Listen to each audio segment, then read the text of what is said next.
All right, guys. Hi and welcome. Kier, can you share your screen again, please? Um, Welcome to our, I believe it is third annual, but first virtual career nights that we host here in District 214 to kind of inform you guys and advertise a couple of our pathways that are available to you guys. Just a reminder, in District 214, we have 42 to 44 career pathways available to all of our students. Those are based on the 16 nationally recognized career clusters. And the two that we are going to talk about tonight are architecture and construction. My name is Jeff Bott. I am the division head at Buffalo Grove High School.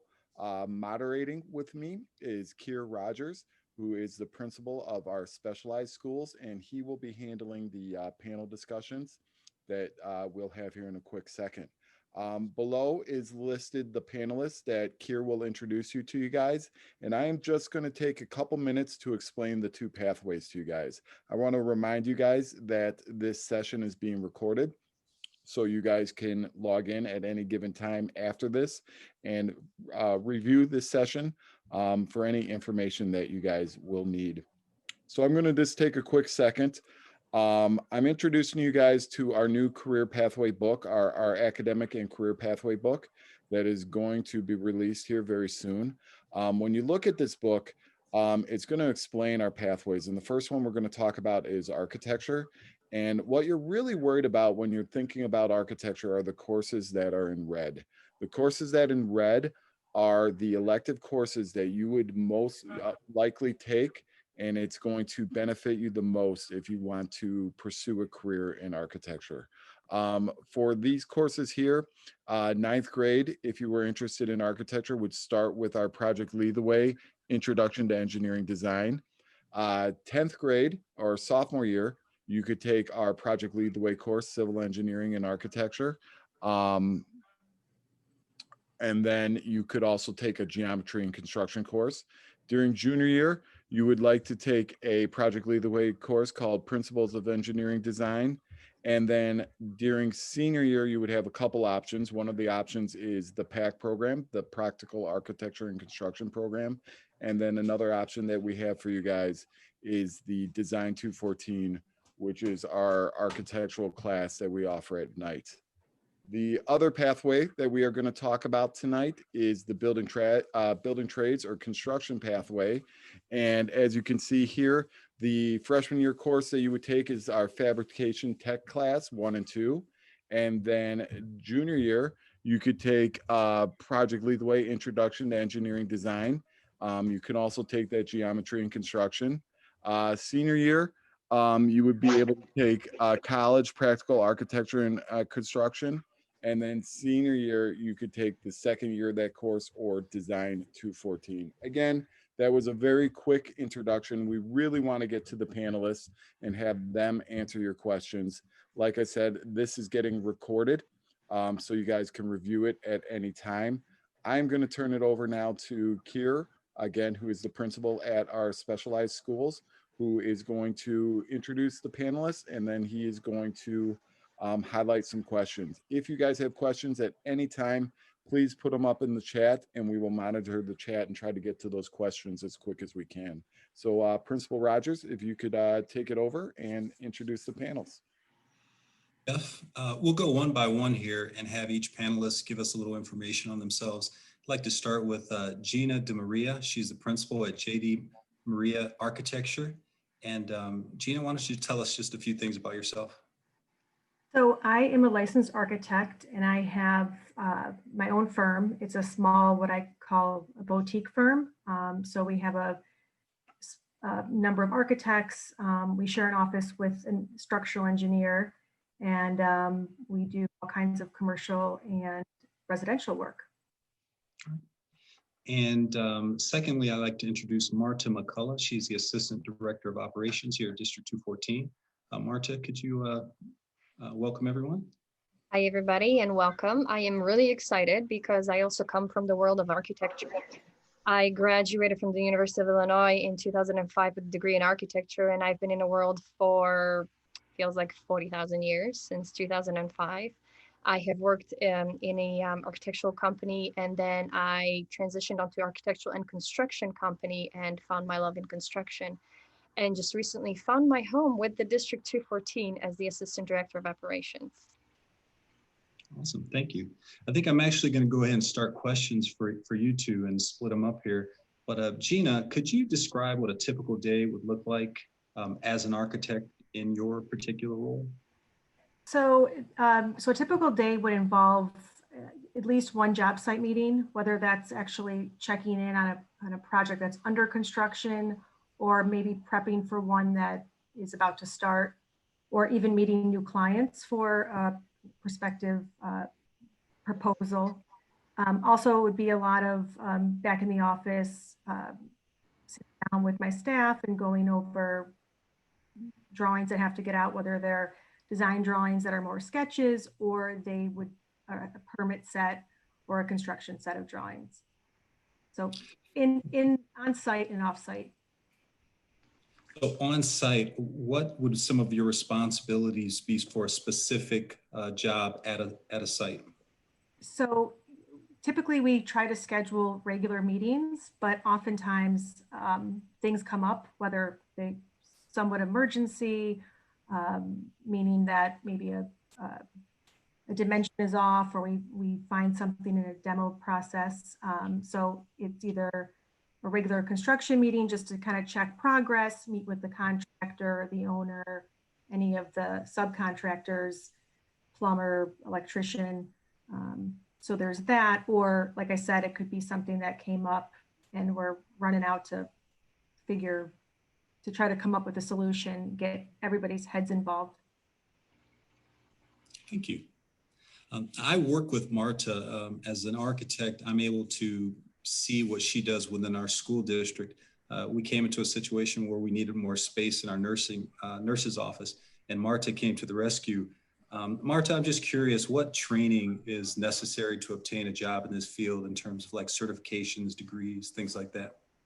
Well, when it comes to the world of architecture, definitely a degree from an accredited university is a strongly recommended path. After which, when you do get yourself a degree from an accredited school, you can then pursue working in field, working on your hours, and getting your real life experiences, and then continuing on to either getting your master's degree and then pursuing licenses. So the tests to obtain license it's a lengthy path, but it's definitely worth at the end. And it's a long process. So the education and then the hands-on is definitely a path. Thank you. Gina, what type of soft or hard skills or attributes would allow a candidate to excel in this field? Well, first of all, I think that architecture, it's amazing how many different ways you can make a career out of architecture. So it could be anything from more behind the scenes to in front of clients. And again, depending on what size firm or company you work for. But obviously, if you're going to meet with clients, I think it's really important to have people skills, be able to have conversations, but more importantly, listen. I've worked for architects in the past who I walk away from the meeting and they walked away and we heard completely two different things. So I think listening, I think also some architects like to design the design process more than others, but you should have a strong understanding of construction, and all that takes time. So if you don't feel like you have those things starting off or even innately, that's okay. You can learn a lot of those skills. Thank you. Marta, if we had a time machine and you could go back in time, what would you tell your high school self in terms of preparing for this specific career? I have a very interesting high school experience. I went to 3 different high schools. I moved to the US when I was 16. So that was a transition on its own. Be patient is what I would tell myself. Be patient, you'll get there. Awesome. And then Gina, any tips or advice, specific advice that you would give to a student who is considering a career in your field? Well, first of all, it's funny how today it's kind of first full circle, because I went to Schaumburg High School, and I remember attending the career night at Fremd High School. And the person who I had met with was just very negative, and unfortunately, and just, anyway, I would say have confidence in yourself. And much like what Marta said, it all takes time. It's amazing how much the architecture field, even myself doing this for 20 years, I learn something every day. And so not to be intimidated by what you don't know, and the experience brings it on, so. Thank you, that's excellent advice. Okay, I'd now like to introduce our next panelist, Mrs. Frances Figg. She is from Triton College. And Frances, could you tell us a little bit about yourself? Sure. I have my master's and undergraduate degrees from University of Michigan. I grew up in Michigan, moved to Chicago because of the beautiful architecture here.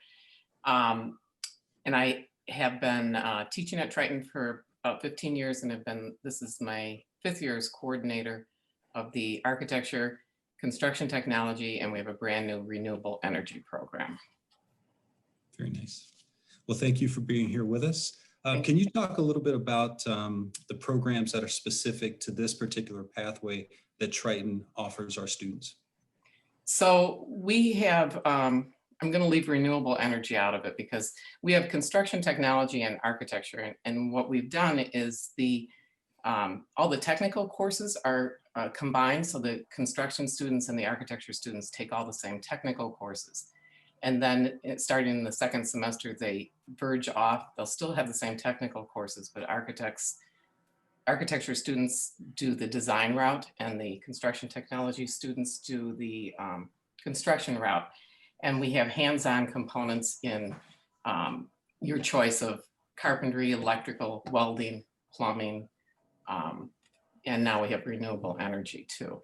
So what I think is nice about it is that there is a mix of students who have more of a construction bent with the students who are really design oriented. And some people flip. They think they're going to go into construction, and then they flip without having lost any time because of that crossover in the 1st year. Anything more specific that makes Triton programs stand out from other similar institutions? Yeah. I think there's a lot of good community college programs out there. I'm just going to say that. I think College of DuPage does a good job. What I like about our program is that we teach technical skills. So we teach all of the hand drawing, the software, and there's about 6 different software programs that go into a presentation that a student would make. My students just had a big presentation today, and that sets them apart when they go on. Several have gone to IIT. We sent one recently to University of Wisconsin in Milwaukee, and they, by and large, are always the top students in their class.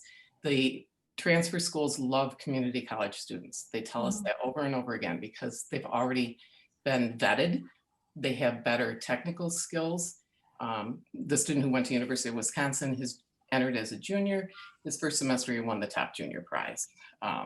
The top student at IIT graduating this year came from Triton. And I think that's because they get a good solid core base. They already have the knowledge set and know the programs that they need to do the job when they get there. Awesome. Any specific type of students that should consider Triton? Well, I think if you're looking at architecture, what drew me into it was I loved math and I loved art. And you really do have to at least be willing to tough it through the math, because the math is a big part. I see Marta laughing. The math is a big part. And that is one thing that has killed a few students is the math component, because you have to take physics. And then when you get into IIT, you take statics. Anybody who's creative, who likes to talk with people, what I like, and Gina talked about it, is there's no day is is the same. You learn something different every day, and you're always learning something new. I always tell my students, I think it's the last Renaissance degree where you do a little bit of everything and try to combine it together to come up with a solution. I think when when students start thinking about going to school, admissions, the finances can be scary. Can you talk a little bit about the admissions process for a student who might be considering this path? Right, so community colleges are open enrollment, so there is no filtering. The filtering really happens with the students themselves as they decide not to complete the classes. When they transfer to a college, that's when there is an admissions process and they have to have a portfolio to transfer. It's definitely a much better bang for the dollar value to go to a community college versus starting at a four-year college. You're talking about, and it depends on the college you choose, from a quarter to an eighth of the cost of a state school and higher for a private school. So it's definitely worth that. Our classes are smaller. I think the fact that most of our instructors are practicing is interesting because they get different varied experience. And we have a studio space similar to what they have at the four-year colleges where the students all work together and collaborate. So I think it's a good value for the dollar. And I will say that when I was at Michigan, you entered at your junior year and there were two guys who'd been in a community college. And we all started looking around because they were so much better prepared than the rest of us were, because the community college had provided that skill set of the technical skills that they needed to be successful. So they didn't have to learn those at the same time that they were trying to go through their program. That always stood with me. Are there any extracurricular activities, social engagements, things like that on campus that would be of interest to our students at Triton? Sure. There's a lot of clubs for basically everything you want, but we have an active architecture club. And I was able to write grants this year, and hopefully if we get through COVID, I've got grants to take students on the Chicago boat tour, to take them on walking tours, to take them up to Milwaukee. So we try to get them out to see real world situations. And we're fortunate, it's some of the best architecture in the world's right at our doorsteps. And so we try to get them downtown. And I will say a lot of students who grew up in the suburbs don't explore downtown. So that's a big thing that we do. We do open house Chicago. So as much as we can get them out to see other people. And the other thing that we do is we do what every architecture school does, is we invite jurors in, professionals in that are not their teachers to critique their work. We had our Zoom critique today, and that went very well. So there's a lot of different clubs. If you like chess and architecture, you can join the chess club, but I would say the architecture club is the big one. That's great. Thank you, Francis, for being here. Yeah, you're welcome. Okay, next we have Mr. Mark Sears, who is a teacher in District 214, and also Ray Bernardi, who is an instructional assistant in D214. I had the opportunity to go out to one of the homes or one of the sites and visit with these guys, and it's amazing what they're doing with students. So Mark, I'm going to turn it over to you if you could introduce yourself and tell us a little bit about you. Yes, Kier. So my name is Mark Sears. I've been in the district for 13 years already, 9 teaching our PAC program, Practical Architecture and Construction, or in layman's terms, building trades. Ray has been with me all 9 years. It's been a pleasure to have him out on site. Yeah. Awesome. Mark, can you describe a sequence of courses that a student interested in this career area might take while at District 214? Yeah, so I know Jeff had briefly gone through those earlier at the beginning. Pretty much, I teach the capstone. So furthest to the right, open to juniors, mostly seniors, and I know Jeff just put it back up. Prior to getting to PAC or out on the job site, anything with your hands, anything that gets you motivated to use your hands, simple math, just the motivation factor is probably our biggest concern beforehand.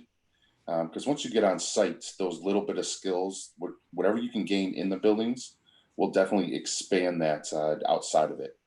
So junior year, you're eligible for PAC, and then senior year, obviously, year number 2. What types of credentials are available for students who to earn while they're at District 214? So that's always been the tough one, right? You know, our district is really about, okay, what can we give our students when they leave, right? And when it comes to construction, it's very hard. And I say this somewhat as, you know, I'm sad about it, but a lot of it has to do with our age group. A lot of the stuff you have to be 18 to accomplish, or the unions, you know, you got to be 18. We do have some OSHA certifications that new this year. We are going to complete those, because those can be done remotely. We do something called Skills USA, which is a great resume builder. That is it used to be VICA. I don't know if some of the older folks might remember VICA, but Skills USA is a worldwide organization, and we compete in the carpentry. And students can earn scholarships through that. They can earn tools. And most importantly, when employers see that on your resume, it's a real eye-opener. Mark, real quick, we had a question that came in here, so hopefully you can cover it.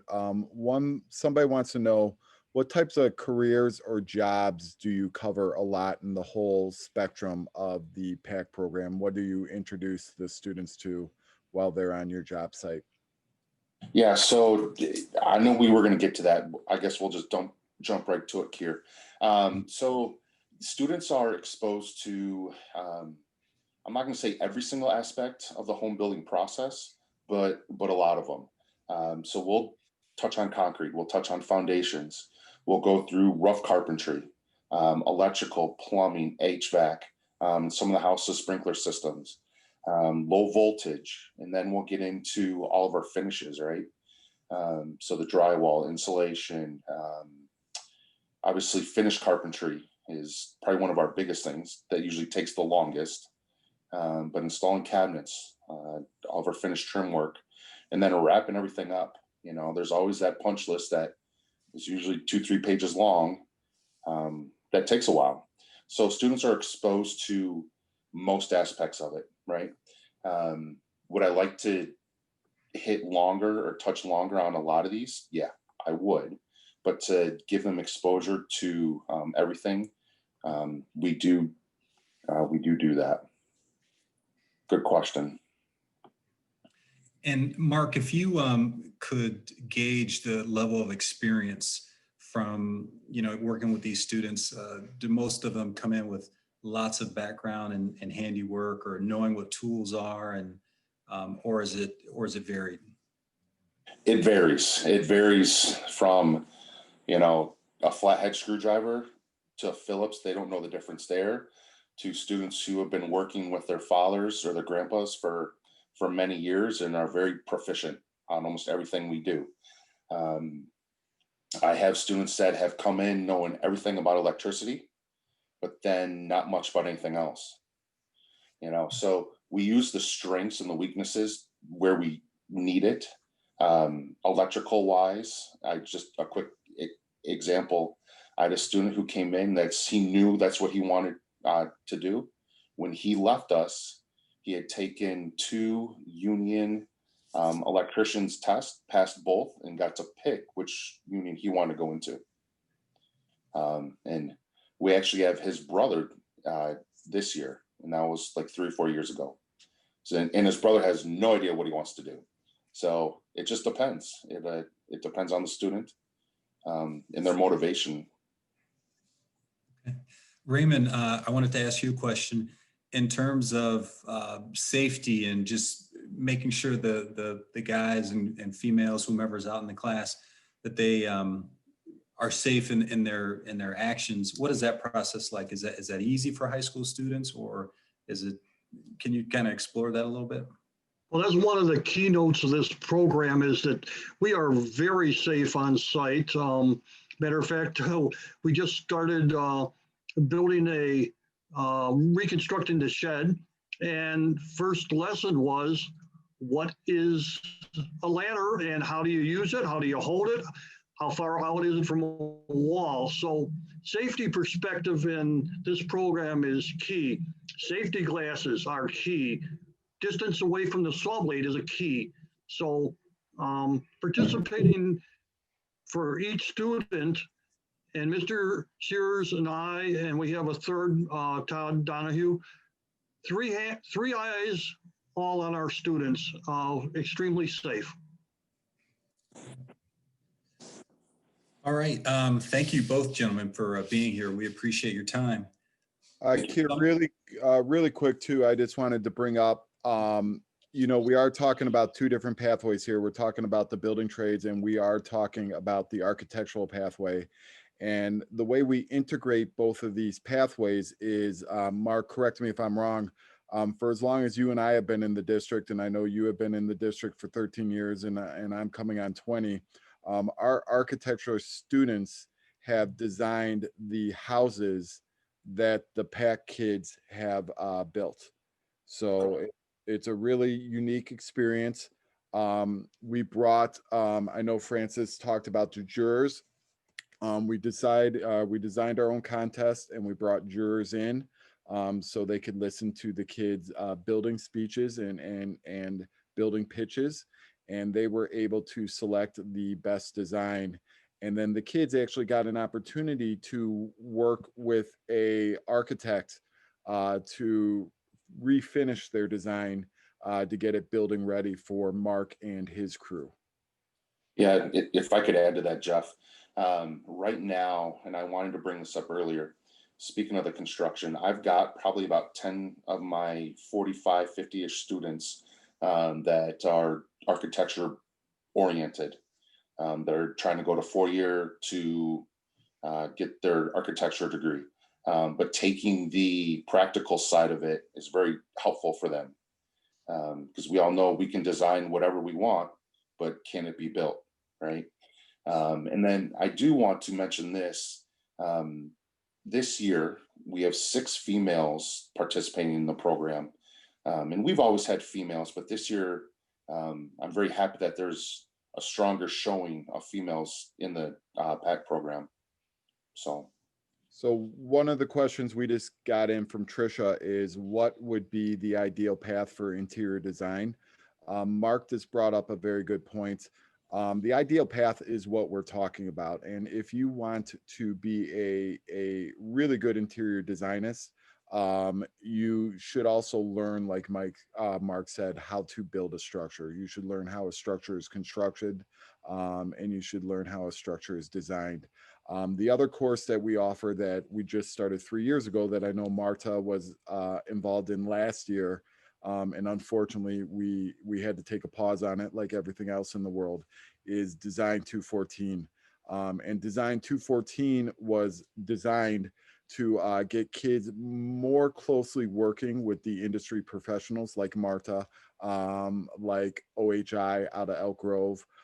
So if a person like you, Trisha, was interested in interior design, we can find you an industry professional that we would put you in contact with that would help guide you and help answer your questions.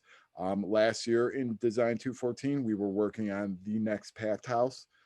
We were also working on designing a village of tiny homes for a non-for-profit organization that helps transitioning veterans come back and get on their feet with job training, and they wanted a village for these veterans to live in. So there's some cool opportunities with design in that program as well. And we've really used that program to kind of be the bridge between Mr. Sears and Mr. Bernardi's PAC program with the reality, and the Design 214 being the theory. And it's only when you have that theory and that reality, you're so dangerous in the field because you're so strong. mhm. It's great information. Let's turn to our student panelist, Brendan Shorey. Brendan, do you want to introduce yourself and just let us know who you are in the district at this point? Hi, I'm Brendan Shorey. I'm a senior at Elk Grove High School. Um, I have taken PAC my junior year, and I'm taking it my senior year. So, yeah. Brendan, can you tell us about a work-based learning experience that you've had outside of the classroom while in District 214? I remember last year's PAC class, the year I was a junior. We were downstairs and we were demolishing the drywall, and we were taking out the insulation. And I remember having to wear gloves and having to wear a mask and eye protection, and it was really annoying. But I remember that it was a good experience because you're not always doing something that's easy. Sometimes you're gonna have to get dirty, and it's not always enjoyable. So how has this coursework and these type of experiences either helped reaffirm or challenge your plans for a post-high school? It's definitely helped me reaffirm my plans after high school. I remember over the summer, I got to work with the maintenance crew at Force Fuel, and one of them, his name was Paul, the plumber, and we were working at Elk Grove High School, and we were working in the woods room laying down a gas pipe, and it was pretty difficult. It was a really hot and humid day, and I remember at the end of the day, I didn't really enjoy what I did, but at the end of the day, it felt pretty good to be able to say that I did that, and I did that with my own two hands, and it wasn't enjoyable, but I did. And that definitely helped me reaffirm that I want to do something with my hands after high school. That's great, Brendan. What advice would you give any students? We've got eighth graders right now that are maybe watching this. What advice would you give to any of those students who might be looking at a career in either architecture or construction? I would say definitely stick out there more. One of my problems was definitely talking to people, and I've always kind of been more shy, and that's always been kind of my problem. And I would say stick out there more and always try to do more than you think you can. That's great advice. Well, you sound like an excellent communicator to me, so thank you for your time. We appreciate that. Kier, can I add something? Please do. So one thing that Francis talked a little bit about with Triton is on the PAC side, we offered 6 hours of dual credit with Triton. First semester, is rough carpentry, and second semester is finished carpentry. And in there, we hit floor systems, roofing, and some others. And then in the spring semester, we hit all the finished carpentry, all the finishes and whatnot. So when you go into the program, the PAC program, there are the 6 hours that are either free or really cheap dual credit. So you're leaving here with those 6 hours. Francis, do you want to talk about that just a little bit, maybe? Yeah, so the construction, we have a carpentry and plumbing certificate program as a subset of our construction technology. And Mark is our first dual credit partner. We're up to 3 now in the carpentry program. And the students, if they come with the dual credit, there's a processing fee, but it's significantly less. So that's they've already got 6 credits applied towards their either carpentry certificate, or it can be applied towards a construction technology degree. And if you're doing OSHA 10 certified, Mark, we need to talk, because that's another class that could also be dual credit. Thanks, Kier. Awesome. Do we have any questions in the chat box? No, we do not. We answered all the questions that have come in so far. Okay. Any more information that our panelists would like to contribute? Something maybe they wasn't involved in one of the questions. Anything you'd like to add to any prospective architects and construction people out there? Can I interject here? We just started with IBEW Local 134, a brand new program this fall. We got it launched in spite of the pandemic. It is in certificate in renewable energy that can then feed into a degree, an associate's degree in renewable energy, a potential lead into IBEW union after that, or you can phase off into another direction. And that's something if someone's interested in construction, they like the electrical aspect too. It's a growing field. There are not enough people in the country, in the state of Illinois, to satisfy the needs. So they're importing installers. Triton is the first college in the state to offer this program, and we're going to be a model program for other community colleges. So that's another route that could be considered if students want to go into some construction end. It's excellent. Here, I want to add real quick as well. I just got a little birdie in my ear. Thanks, Jeff. Let's talk real quick just about career outcomes. You know, obviously we can talk to we're blue in the face how there's a demand for skilled trades, right? There's a lack of skilled workers. You know, the baby boomers are retiring and there's just not enough to fill them in. The money that can be made in the trades can be very substantial. I've got some friends who own businesses and some union pipe fitters. They're making over $250,000 a year. That's not typical, but there's a lot of money out there to be made. You know, on the private sector, owning your own business is very lucrative right now. Getting your feet wet, you can probably start making probably about $20 an hour as a plumber assistant or an electricals assistant, doing all the grunt work first.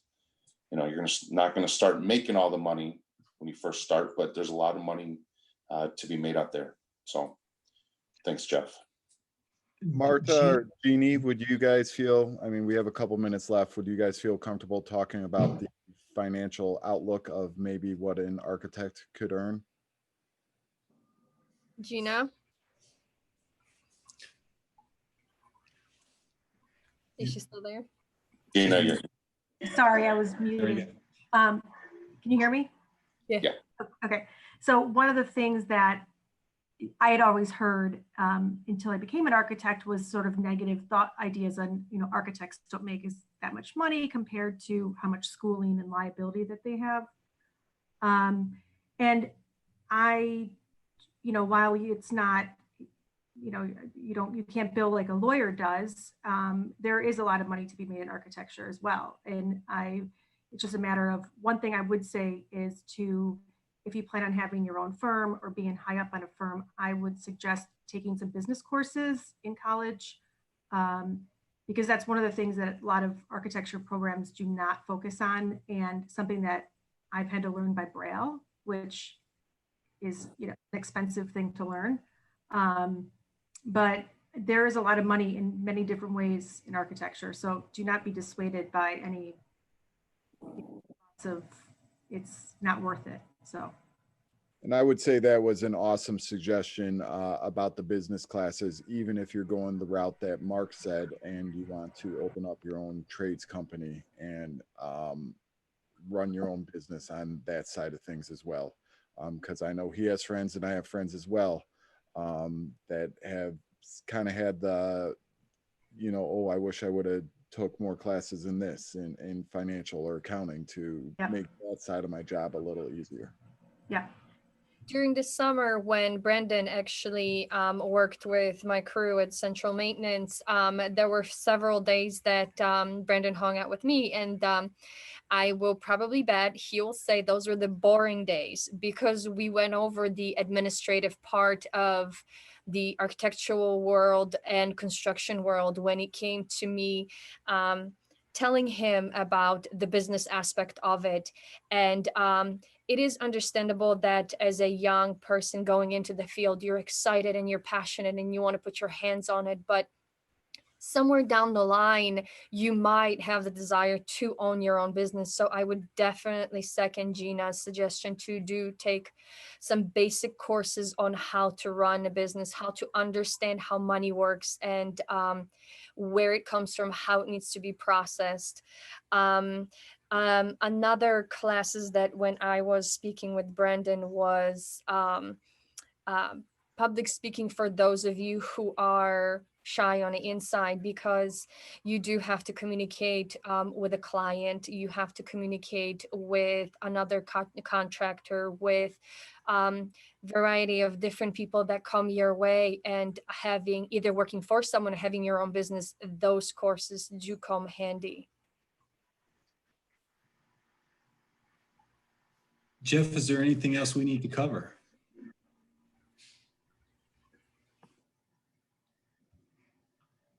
Sorry, I was muted. No, you know, I would just like, I've been involved in this for the last 3 years. I believe the first year Mark and I did this together. And this was just a incredible session and very informational, and just a wealth of knowledge from the panelists that we had. So helpful for the people right now that are in the audience listening to this. It's a lot of good information for them. That's great. I wanted to finish with one last question from anyone who wants to take it. I know we talked a little bit about, you know, possible compensation in this career, but at the end of the day, when you finish a project, where does that, what type of joy are we talking about? People loving their job. What is, Gina, I'll go to you. What's your major satisfaction just in terms of how you love what you do? It's definitely being able to drive around and see something that you did, but it's also just super happy clients, people that are, you've helped make their dreams come true by creating maybe their first business or an addition to their home, you know, all different aspects of that. But there is something so great about when someone's hiring an architect, they're hiring them for something positive usually. No offense to a lawyer, but maybe you're in some trouble or something, you know, but there is something wonderful about creating that. And it's not just you, obviously, it's all the construction team with you. And so, yeah, it's wonderful. Thank you. All right, I think that brings us to a close. So there's lots of information on the D214 Discover website. And I would really encourage all parents and students to take a look at that information. If you're not able to see these slides, if they're too small, they are on the website. And again, we just encourage you to explore it. 8th graders, if you have not in your middle school looked at Naviance or any other type of career exploration software, that's something that you can do on your own, but your school should be engaged in that. You want to start discovering what's out there for you. And to our students who are currently enrolled in D214, don't stop imagining what you can do, and keep discovering because your future is right around the corner. All right, so this was recorded tonight. If you want to check it out again, you can catch it on the website later. But again, I thank our guest, our panelists. We appreciate your time and experience, and we're going to wrap it up for the night. Thank you. Take care. Thank you. Good night, all.